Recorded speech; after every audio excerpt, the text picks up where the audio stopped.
Hello there. It's currently May 2nd, 2026. This video will be a little bit different than my usual series. It's going to be a more of a ramble. Um, since it's the start of May, the summer sweep up is approaching, where Jagex will take a pass through of some content and some community complaints and sort of address them somehow. Now, I'd like to kind of chip in here and talk about what I think should be addressed. Um, a little bit selfishly to the benefit of myself, but also just to the benefit of other people in this game. I only have a list of 4 topics, but I'd like to get through them anyway. Not sure how long this will take, but there's a lot of numbers and a lot of, I guess, complaining. Firstly, I'd like to talk about Chambers of Xeric. Now, this raid is hailed to be the longest grind on an iron. The twisted bow that I ended up getting about on rate is anywhere between like 300 and 700 hours, depending on who you ask. Some people say 1,000. It's really rare. It's a 1 in 34 from a purple that is about 1 every 30 regulars or 13 solo CMs. And the compounding of that is pretty gross. So first, an overview of how Chambers works. Um, every 8 points or 867,000 points, you have a chance of getting a purple, as in you're supposed to see a purple every 867,000 points. There are 4 tables on the Chambers, like rewards. The first one is the Scrolls table with the Dex and the Arcane, giving you Rigor and Augury. These have a weighting of 20 points each, which is 40 points total. There's about a 29% chance to see an individual prayer scroll on a purple chest. Next up is the crossbow table. This has the DHCB and the Twisted Buckler right here. These are worth 4 points each for 8 points total, meaning there's about a 5.8% chance to see this on any individual purple. Next up is the armor and other weapons. This is just anything that isn't a scroll, crossbow table, or mega rare. This is full ancestral, the Dins, and Dragon Claws. These are worth 3 points each for 15 points total, meaning there's about a 4.35% chance to see a specific one of these. And then finally is the mega rares. These are 2 points each, 6 points total, and about a 2.9% chance to see one. Why do I bring this up? Well, just to show how evil Chambers actually is. When you get a purple, there's a 58% chance to see a scroll, meaning you get something that isn't worthless 42% of the time. When I do the raids, my money raids are solo CMs. I have nearly max gear. I'm missing the Scythe and the Ancestral Robe Legs. Apart from that, I have everything else. I get about 110, 115k points per hour when I'm locked in. Now, that means it's about 7 to 8 hours, 7.9 hours really, to see a purple doing this. I'm sweating. I'm running as best as I can, doing point capping methods, like something weird at Ice Demon and Tightrope and whatnot, and thieving. Doing these, assuming I have completely normal RNG where I get everything on the drop rate, it takes about 270 hours to get a Twisted Bow. For more common items, like the ones that I'm currently hunting, these 3, it's about 181 hours to get one of them individually. And that kind of just shows that it's crazy rare. These items are so long to obtain. An individual armor piece, or the Dragon Claws, takes more time, or about the same amount of time as a Tunic and Shadow when you're doing 50-minute 500s, which is a really generous estimate. Anyway, back to Chambers. The current meta is doing scaled raids. Mega scales aside, 2 plus 13s are around 150,000 personal points an hour while doing them at good efficiency. It's about 5.8 hours for a drop, 133 hours for one of these pieces that I'm hunting, and about 200 hours for a Twisted Bow. It's still a ridiculous amount of time, but it's a lot better than the 270 that I do doing a sweaty method. If anyone's unfamiliar with 2 plus 13s, it's kind of degenerate. You basically just barrage everything in the raid and take combat rooms that you can just safe spot. And it feels like you're kind of abusing these game mechanics to get these points so fast. Um, and I mention this because I want to bring about a proposal. A lot of community members have said this, some YouTubers, some people on Reddit, I think, to reduce the weighting of prayer scrolls in challenge mode raids. Something like a drop of 8 points would bring the average completion time of a solo CM, like the ones I'm doing, closer to those 2+13s. There is precedent for this. Even last summer's sweep up, they changed how purples work in high invo TOA to make something like the shadow higher or easier to obtain from an individual purple chest when you're doing like a 500. Also, this applies to hard mode Tob, where the Avernic has a slightly less weight, which lets the Scythe and the other uniques become a little bit more common.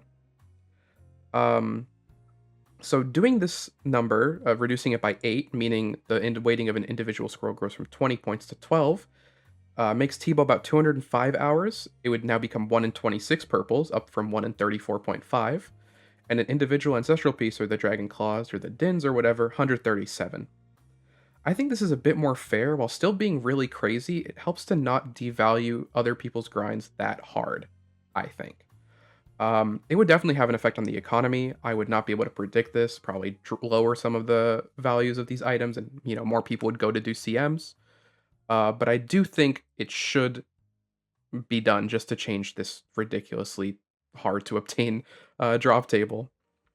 And if you're a pet hunter, you're not going to be doing these anyway, unless you care about the 2K cape, because the 2+13s or whatever will still be more points per hour, which means more purples per hour, which means more chances at the pet. Moving on, I want to talk about a certain weapon, the Soulreaper Axe. This is a rare drop from 4 different Desert Treasure 2 bosses that you combine to assemble the Soulreaper Axe. Any individual axe piece is about as rare as the ring, and when you put the two, all 4 of them together, you get a slash weapon that is on paper about 10% worse than the Scythe and 10% better than a Saildor, Noxious Halberd, or a Tent Whip. It does have some niche wins over the Scythe. First of all, it doesn't cost anything to use, which is pretty big. And it is good at monsters that are slash neutral or weak and smaller than 3x3. The best use case is Vardorvis, one of the bosses that you actually need to kill to get this weapon, with the Executioner's accent that I went really dry on. And then you also use it at the Red Crabs at Maiden and Verzik. It beats the Scythe there. And then in the Colosseum, it is better at the Serpent Shaman and the Jaguar. Now, if that was the end of it, I wouldn't really bring it up. But the main issue with the Soulreaper Axe is how annoying it is to use. When you hit with the axe, you hit yourself an 8. Oh, sorry about that. You hit yourself an 8 and gain a soul stack. The stack buffs your accuracy and strength, and there is a cap of 5 stacks. Now, that means when you're using it, over time, you'll gain about 30% accuracy and strength, and a minus 40 HP. There's a couple problems with this. When you're out of combat for 20 ticks, or 12 seconds, it drops a stack and refunds you the 8 HP. Alternatively, you can spec with it to consume all your stacks and heal yourself the HP you put in, putting the counter to 0 again. Problem is that when you drop 40 HP, meaning you go from 99 to about 60, it takes you to an uncomfortable threshold where something like an unlucky Verzik auto in P3 can just kill you. That is if you don't brew. Now, brewing would be fine, but now if you're ever to lose a stack and heal, that HP could be voided. Say I'm at like 95 HP because I drank 3 brews, and then I get healed by 8 because I'm out of combat, and now I just lose 4 HP for the fight. It really doesn't feel good to lose your HP while you're kind of doing nothing wrong. Either way, in PVM Bootcamp, we learned that hitting a boss is good, maintain your DPS even while you're brewing and super combating and whatnot, and that would make this a non-issue. The only problem is that every boss, including Verzik, has downtime. For example, at Verzik, you have yellows where you simply cannot hit the boss, which causes you to regen a stack.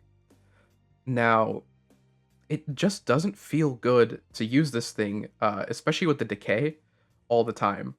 Now, for example, in TOB, I end up bringing in the Saildor as well as the Soulreaper Axe, because until about 3 stacks, 3 out of 5 stacks, this item is weaker or on par with the Saildor or the Noxious Halberd. Only after this threshold does it start to win out against these items, making it feel pretty bad to use in TOB, aside from Verzik and Zarpus or Sot, if you're experienced. The minus 40 makes it pretty hard as you're tanking Maiden, and at Bloat, there's so much downtime between his phases that you just regen all your stacks, so it's more DPS over time to just use the Sailor or the Noxious Halberd. So it's kind of a combo of the minus 40 HP and the potential to void HP and the recovering of stacks that makes it feel pretty bad to use compared to a Saildor, the Noxious Halberd, or the Scythe, obviously.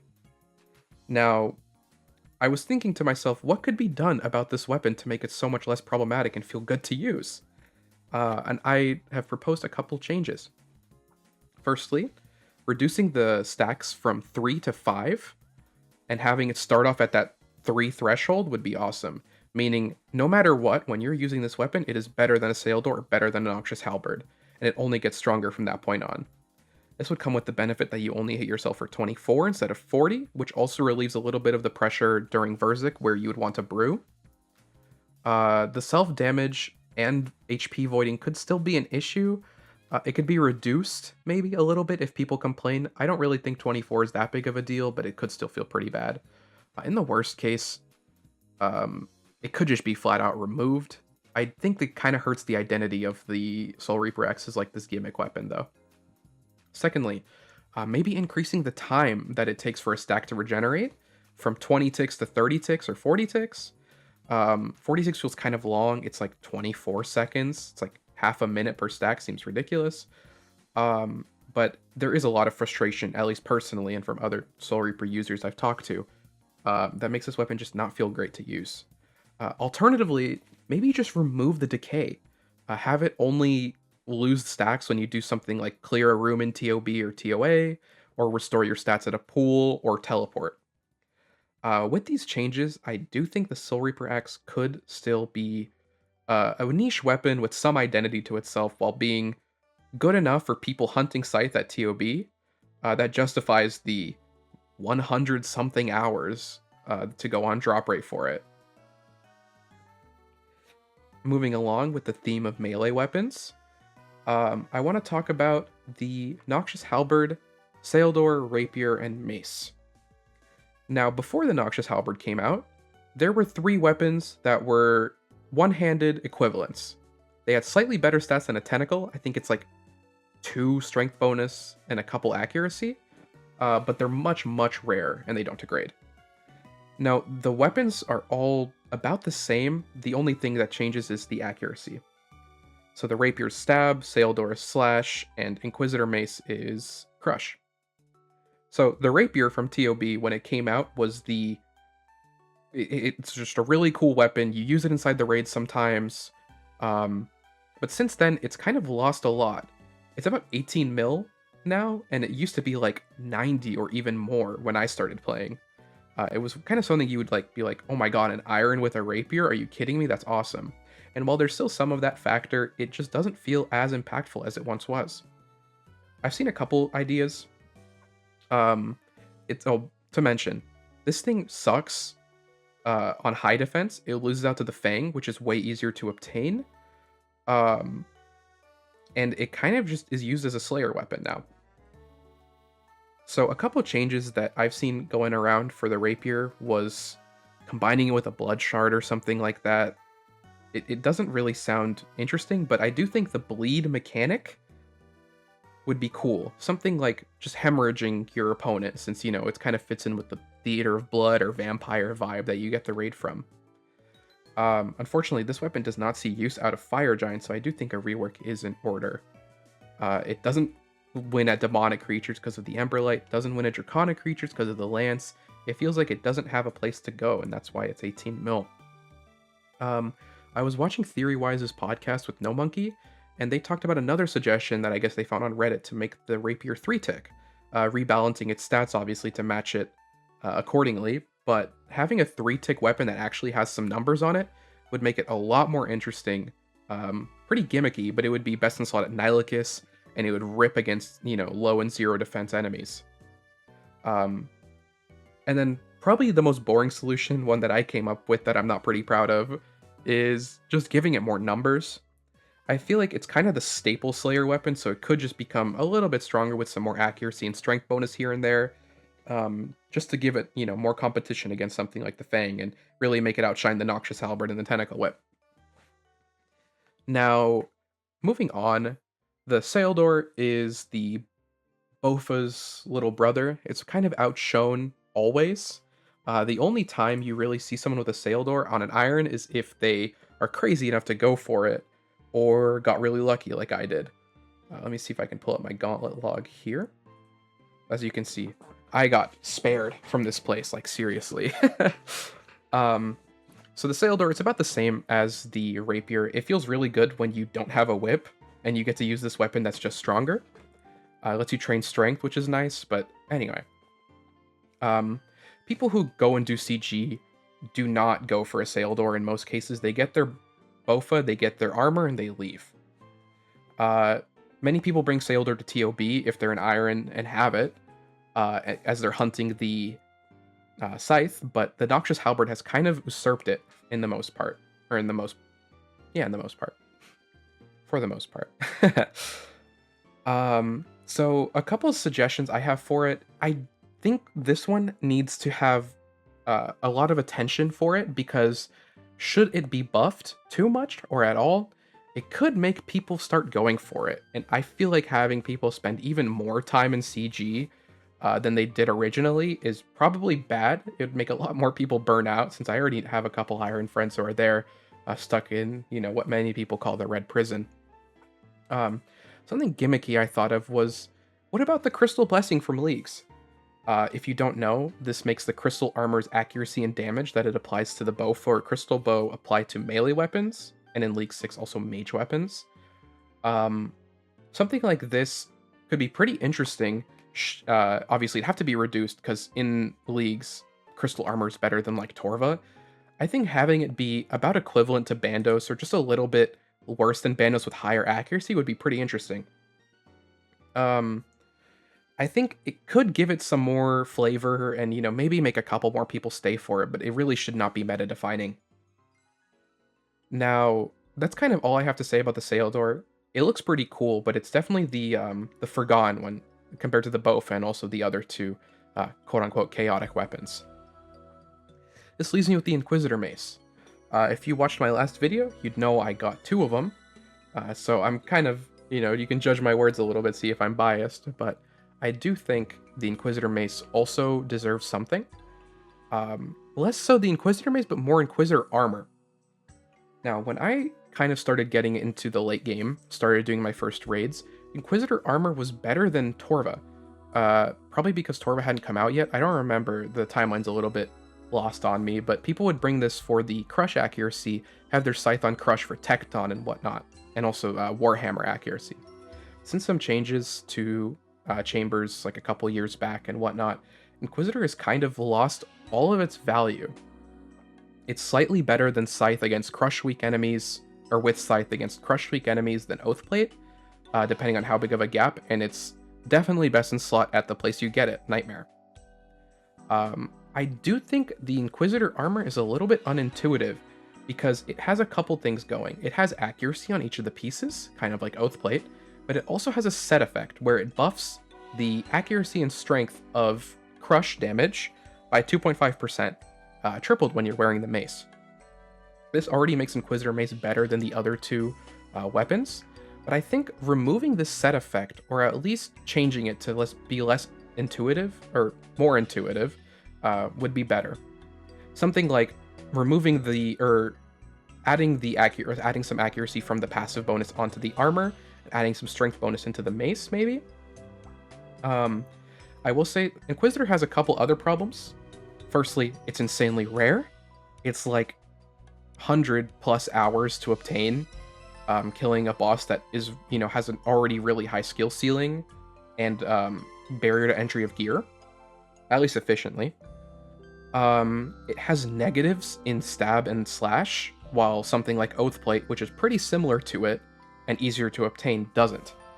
The Inquisitor Plate Skirt has... the Inquisitor Great Helm has +4 strength, while the Oathplate Helm +6.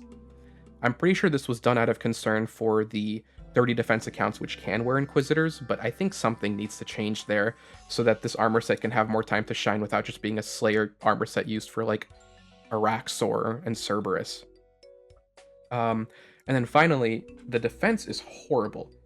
As I said, it's 30 defense, which means it's about as good as adamant armor, which doesn't feel good.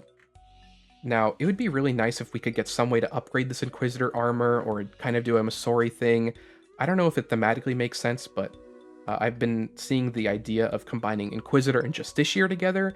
They come from Zamorakian and Saradominist, like, followers in Mauritania, so there could be some thematic stuff there, but I don't really know if that's the right path.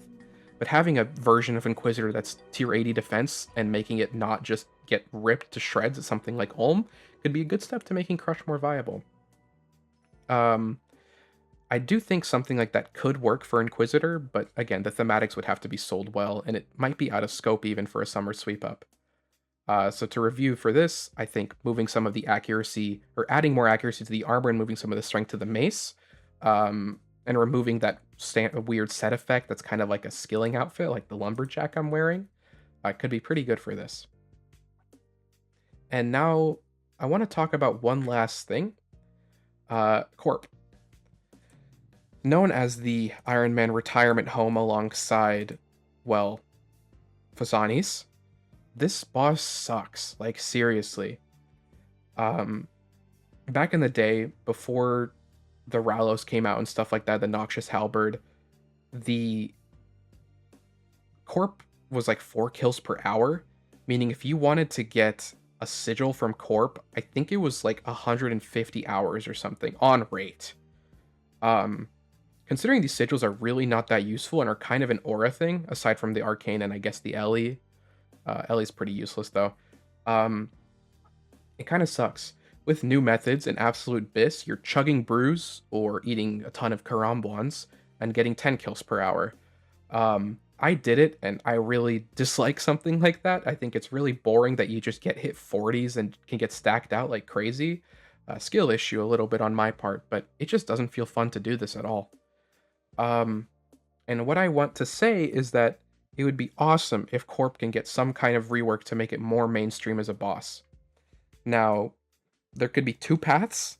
Something like a mechanical rework, like a Fasani's Corp. Now, that doesn't make much sense, but a version of Corp where you can avoid the damage that it does to you while, still dancing around it and whatnot, could be good. Like, making the fight more fun. Something like Fasani's, where the fight is really fun so people don't mind that you have to be there for hundreds of hours. Alternatively, letting Irons just group Corp. This would definitely have issues with boosting, but I don't really know who would boost Corp on an Iron. Now, this definitely devalues grinds. I know a couple Irons who have gone for sigils with the horrible meta that currently is. But changing it to something like a group boss where you and your clanmates can go after a day of raiding or something, or if you're just not feeling up to do any other group content, you could do something like Poke the Chicken, Now, they do have issues, devaluing Irons, reducing the barrier to entry for Corp, allowing for boosting, but I do think it could be worth looking into because it could open up a whole new boss for many people to do with their friends. Corp is a relic of old RuneScape, stuff where you kind of just sat there and hit bosses with your friends, stuff like KQ and old God Wars before people started, running around with a Bofa or a Shadow or something. People could say that it's best left unchanged, but I believe that something like this could help make this boss way, way more fun and way more reachable, I guess. Having something like the Elidna Ward F not a meme grind to go for, and just something that you could go passively with your pals. And that's kind of all I have to talk about. It's a lot of complaining, a lot of rambling, but I do think some of these points could be addressed at some point in the summer sweep up. I believe they're going for community feedback, so I don't know. We'll see. I don't know if a designer at Jagex or anything will see this, but just getting these ideas out into the ether, so maybe, a little, like, through the grapevine, like the community response for this, or the community outcry of these changes, would be pretty nice to see something at least addressed, especially the Soulreaper Axe. That thing sucks. It seriously sucks. Anyway, if you made it this far, It's my first time doing this kind of ramble. Let me know if you enjoyed it. Feedback is greatly appreciated, and I'm kind of just talking out of my ass. But anyway, thank you. Hopefully, I'll see you soon for something else.